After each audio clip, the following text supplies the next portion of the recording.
Dalam perseteruan yang terjadi antara dua negara bertetangga, Rusia seakan tak pernah jeda melancarkan serangannya ke Ukraina. Militer Rusia kembali membuat tentara Kiev alami kerugian besar baru-baru ini. Pasalnya, secara berturut-turut angkatan bersenjata Rusia menargetkan serangannya pada akses jalan penghubung yang sangat vital bagi tentara Ukraina. Rekamannya pun ramai berseliweran di aplikasi perpesanan Telegram pada Selasa 7 Mei 2024.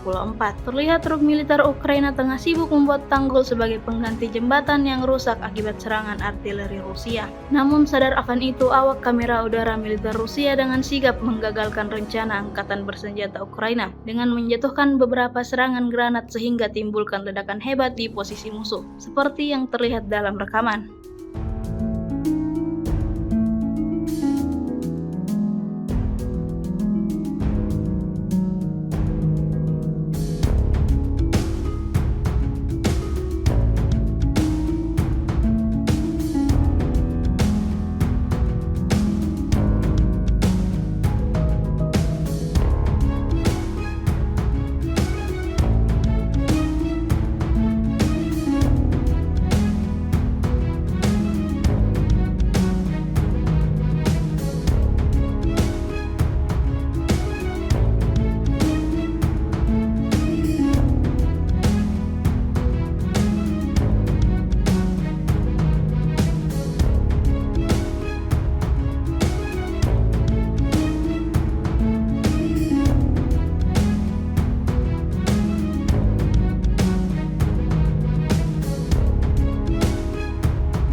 Download Tribun X sekarang, menghadirkan lokal menjadi Indonesia.